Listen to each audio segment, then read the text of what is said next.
अगर आप एक रिलेशनशिप ढूंढ रहे हो सर्वाइव करने के लिए और आपको ये लगता है कि किसी के मिल जाने से आपकी सारी प्रॉब्लम्स मैजिकली सॉल्व हो जाएंगी, then I am recording this video to talk to you.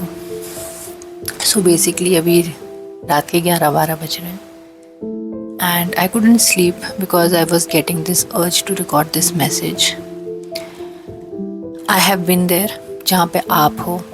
मुझे पता है आप इतने परेशान हो, बेचैन हो, आपको लगता है कि आप हो सकता है बहुत लोनली फील करते हो, ठीक है, और आपको ऐसा लगता है कि आपकी लाइफ में जैसे ही कोई पार्टनर आ जाएगा वो आपको राइट तरीके से प्यार करेगा, आपको समझेगा, आप कितना उसके लिए करते हो वो समझेगा and finally you will be happy.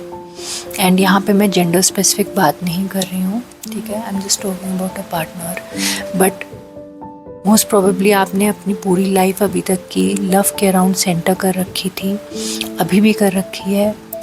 Most likely you feel कि आपका पार्टनर आपकी वैल्यू नहीं करता है या फिर आपसे दूर भागता है। The way you want closeness in relationships, तब आपके पार्टनर को वैसे नहीं चाहिए होते हैं, ठीक है। अगर ये सब साइंस हैं then my dear I want to say that right now you don't need a relationship.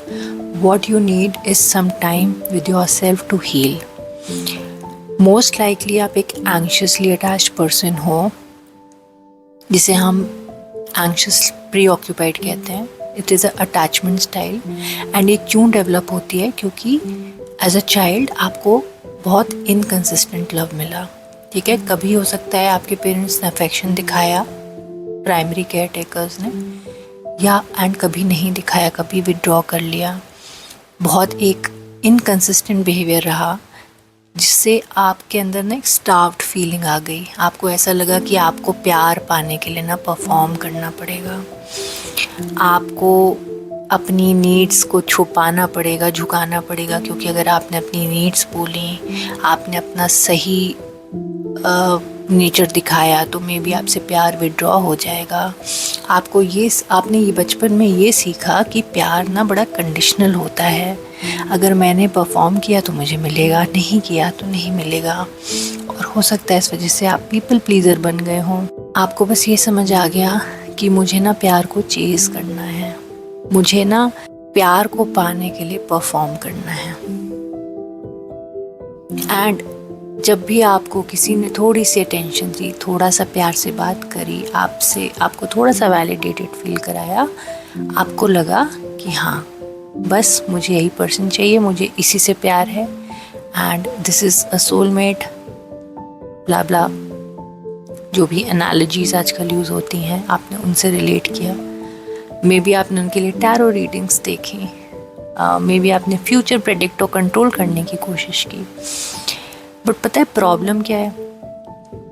आप ना उस पर्सन के पीछे नहीं भाग रहे हो, आप उस पेरेंट या उस बचपन के अनवैलिडेटेड फीलिंग को वैलिडेट करना चाहते हो। आपका जो इनर चाइल्ड है ना, it has been so abandoned बचपन में by your parents and now by you. उसको किसी ने देखा ही नहीं, और वो जो ओवरवेल्म की फीलिंग है उसको वो, क्योंकि आप झेल नहीं पाते हो, इट बिकम सो ओवरवेलमिंग, तो आपके लिए the only option is to get validation from others.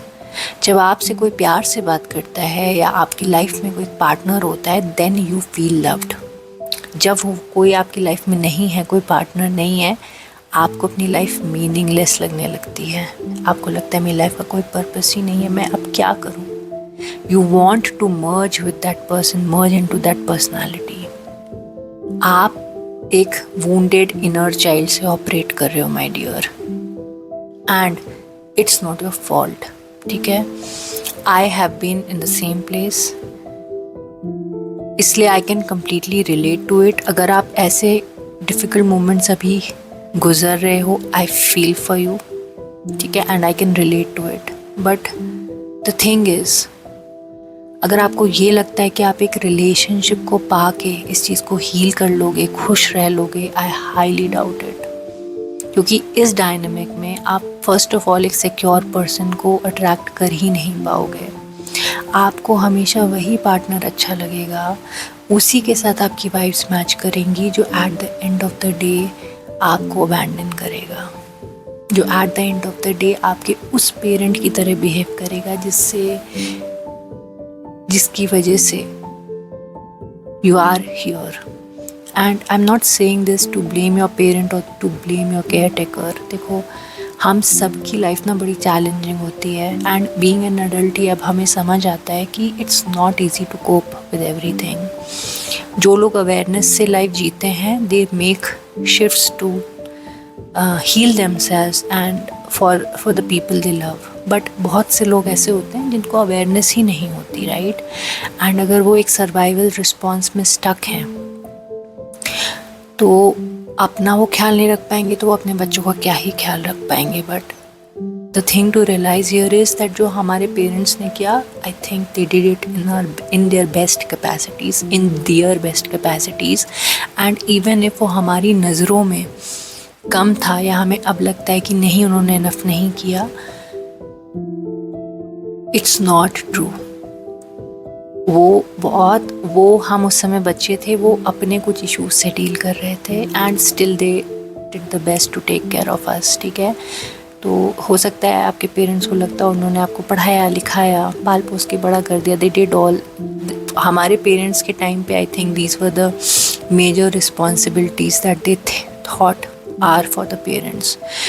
But अब हमारे टाइम पे आई थिंक अवेयरनेस थोड़ी बढ़ रही है, वेयर वी अंडरस्टैंड कि चाइल्ड की कुछ इमोशनल नीड्स भी होती हैं, एंड अगर वो मीट नहीं होती तो it can leave a traumatic imprint on the child, and it will majorly impact the relationships but their career also. वो हर फील्ड में इम्पैक्ट करता है। सो या आप जो भी पार्टनर या आप अपनी लाइफ में इस वक्त जो भी कमी फिल करना चाह रहे हो ना, आप बेसिकली उस पेरेंट का प्यार पाना चाह रहे हो, वैलिडेशन पाना चाह रहे हो in the form of a partner. And I think किसी ने बोला भी है कि the partners we date are simply our parents in different clothes, something like that. I don't remember the quote exactly, but basically meaning ये है कि हमें जिनसे प्यार नहीं मिला, जिनकी वजह से वो वुंडिंग मिली, हम उस वुंडिंग को हील करने के लिए same kind of people attract करते रहते हैं।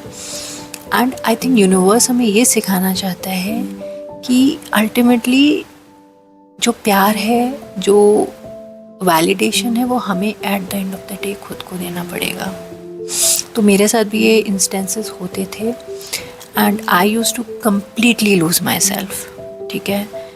मतलब मैं तो नेक्स्ट लेवल थी,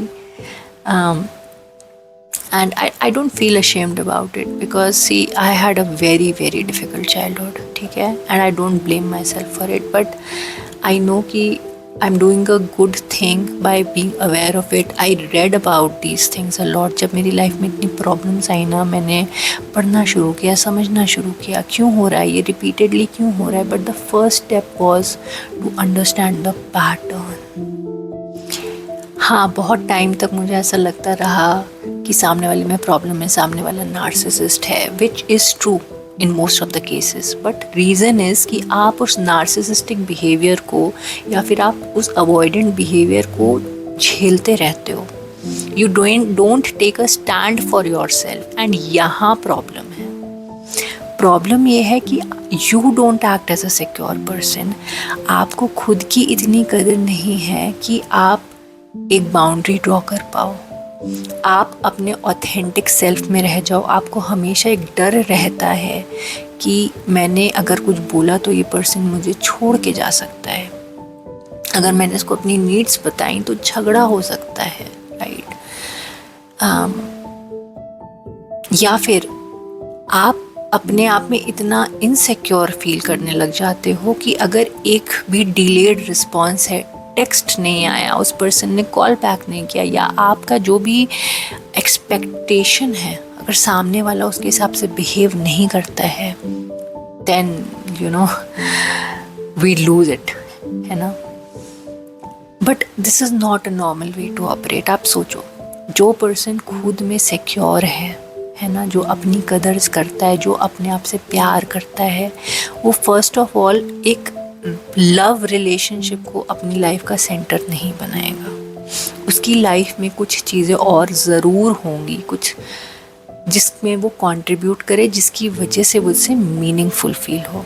ठीक है, तो अगर आप उस जगह पे हो जहाँ आपको ऐसा लगता है कि मेरी लाइफ में मीनिंग ही एक रिलेशनशिप से आएगी, एंड अगर वो नहीं है then I have nothing to do, then my dear आपको अपनी अटैचमेंट स्टाइल पे काम करने की बहुत ज़्यादा ज़रूरत है। बिकॉज एनीवे अगर even if you get through it, you get another partner and you get another partner, आपके most of the relationships power struggle stage में आके अटक जाएंगे। तो अगर समझा जाए तो एक रिलेशनशिप में एक डेटिंग फेज़ होता है, देन एक हनीमून फेज़ होता है, एंड देन एक पावर स्ट्रगल फेज़ होता है।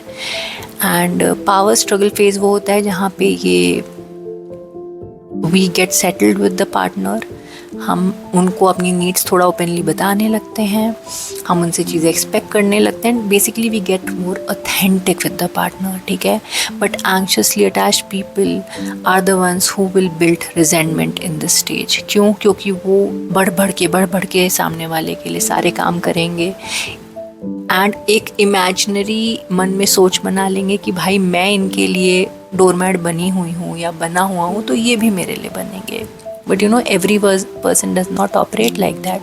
और जब सामने वाला उस एक्सपेक्टेशन को जो हमने सोची हुई है कहीं कम्युनिकेट नहीं की, वो फुलफिल नहीं करेगा, we will build resentment, but we will still keep going. और हम उस लेवल तक जाएंगे कि अल्टीमेटली एक दिन हम शायद फट जाएंगे, हम बोलेंगे कि यार मैंने तुम्हारे लिए इतना किया।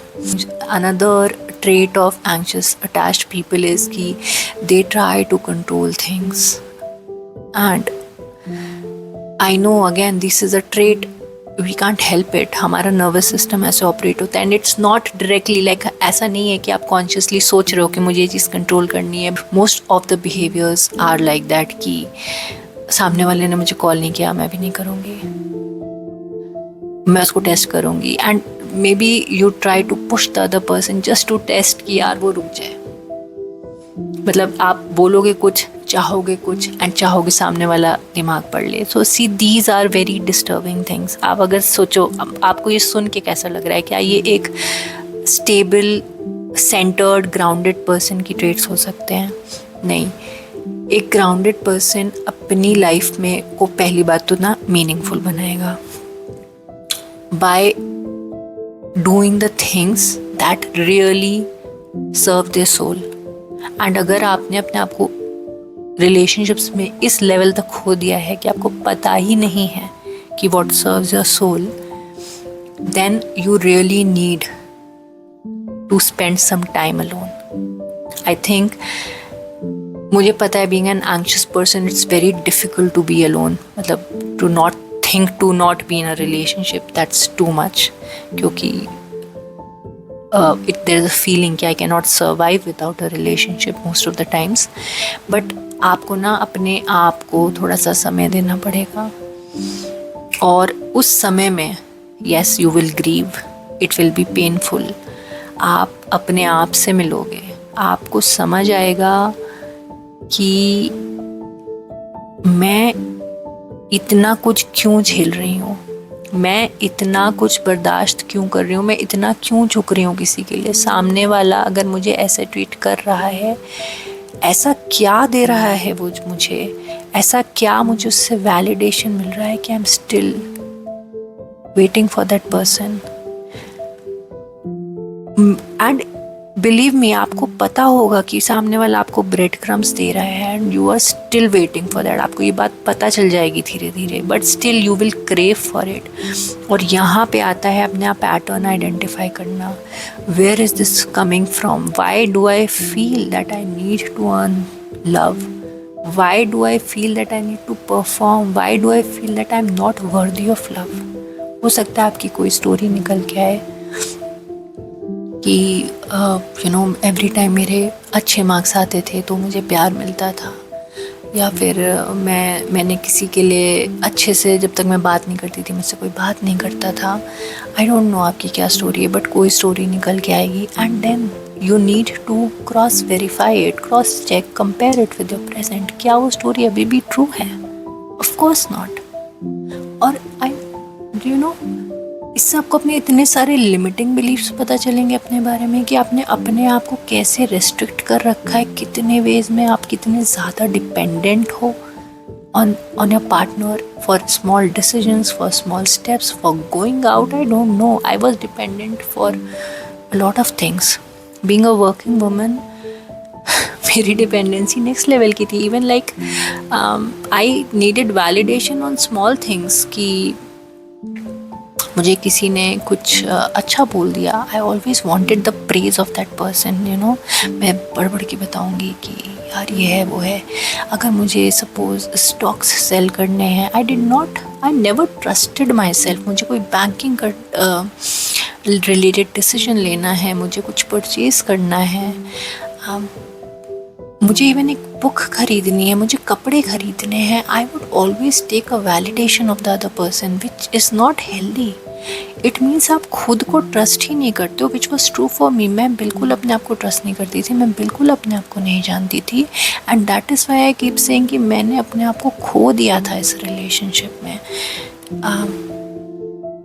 एंड या जब आप अपने साथ थोड़ा समय बिताओगे ना, तो आपके सामने ना चीज़ें क्लियर होंगी. पहला step I think will be grieving, and next will be this clarity कि यार क्यों, why am I waiting for a person, or why I want a person जो मुझे हर्ट कर रहा है. I don't know, जो भी कर रहा है, but that person is not treating me the way that I deserve. But why? And तब भी आपकी क्रेविंग नहीं बंद होगी, but you will have to learn to stop yourself. And वो स्टॉपेज कैसे आएगा? अपने सबकॉन्शियस को ट्रीट करके, अपने सबकॉन्शियस माइंड को ट्रेन करके उसको ये समझा के कि बच्चा जो पास्ट में हो गया, that was not your fault, but अभी यू डिजर्व द बेस्ट. अभी you don't deserve breadcrumbs. अभी you are worthy the way you are. ठीक है, अपनी सेल्फ इमेज पे काम करो, अपनी बॉडी पे काम करो. डू द थिंग्स, पहली बात physically that you want to do for yourself. Like आपको अपने बाल अच्छे करने हैं, आपको अपनी बॉडी अच्छी करनी है, and it will be difficult as hell, I'm telling you. But अगर आपने कर दिया ना, it will be worth it. It will be very difficult to drag yourself to do the exercise. It will be very difficult to wash your face every night in the name of skin care. But अगर आपने ये अपने लिए show up करने की habit डाल दी ना, और अपने आप को बता दिया कि मैं ना एक नई आइडेंटिटी बना रही हूँ, और मेरी इस न्यू आइडेंटिटी में ये जो न्यू नम्रता है, ये डेली अपना ख्याल रखती है, ये डेली ध्यान देती है कि उसको कैसा फील हो रहा है. अगर if she is feeling too tired, she takes a break. If she is feeling too anxious, she talks to herself, she soothes herself down. If she is feeling exhausted, she will take a nap. ठीक है, if she is feeling that she not very good in her body, she will take a exercise regime, she will eat nutritious. आपको अपनी new identity बनानी है खुद के लिए. ये new Namrata wants to heal people, so she will start making YouTube videos. Find a passion, find a hobby, do something for yourself. And the way I reached till this point is कुछ चीज़ें हैं जिन्होंने मेरी बहुत help की है. इसमें से वन ऑफ देम वाज सब्लिमिनल्स या एंड रैम्पेजेस. तो सब्लिमिनल्स आर समथिंग जो जिसमें आपको अफर्मेशंस सुनाई नहीं देते basically, and you can plug it in and sleep. वो आपके सबकॉन्शियस माइंड में जाता रहेगा, and it will see these are practices, which means कि आपको इन्हें डेली करना है फॉर सम टाइम. ठीक है, अगर सब्लिमिनल्स आपके डेली सबकॉन्शियस में जाते हैं, ये आपकी आइडेंटिटी को चेंज करने लगते हैं. Then there are rampages which are words of affirmations या words of affirmations related to your new identity that you want to become. और वो आपको सुनाई देते हैं, but there are very short duration, like 30 minutes, 20 minutes, 1 hour. And it is like suppose you want to get into a very good job, but आपका कहीं limiting belief आपको रोक रहा है, तो the rampages will be, I am working in the this new job, I'm earning so good, or everyone loves me, everyone respects me, it will go something like that. And ये सब सुन के ना immediately आपको अच्छा नहीं लगेगा, you will get very uncomfortable. क्यों? क्योंकि आपका सबकॉन्शियस बिलीव करता है कि you are good for nothing, but आप सुन रहे हो कि यार मैं तो बहुत बढ़िया हूँ। तो आप इसको ऐसे समझो कि लाइक मेरा नाम नम्रता है, बट अगर मुझे कोई एक डिफरेंट नाम से बुलाने लगे से सौम्या, तो आई फील ऑड, राइट, कि Saumya, this is not my name, मेरा नाम तो नम्रता है।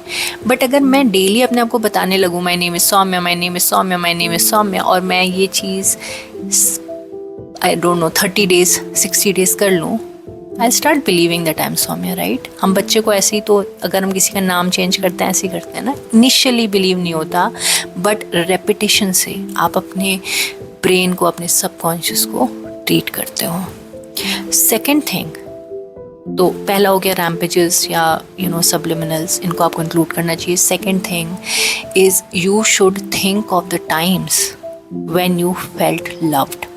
स्पेशली मैं इस रिलेशनशिप पॉइंट ऑफ व्यू से बोल रही हूँ, तो because you somewhere deep down you feel that you are not worthy of love. आपको परफॉर्म करना पड़ता है लव के लिए। तो I know this might take a bit of a time, but I need you to gather at least 5 to 10 memories of the times जहाँ लोगों ने आपको अनकंडीशनल लव दिखाया।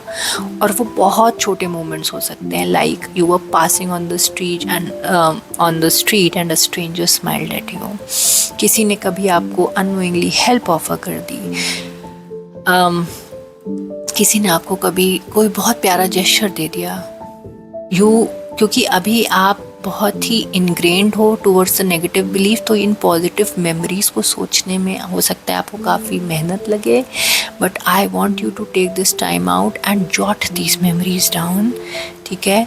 और हो सके तो इनको पेपर में लिख लो, इनको डेली पढ़ो, as soon as you wake up और as soon as you go to sleep, उससे जस्ट पहले, या फिर maybe record this memories on your phone recorder and listen to them daily.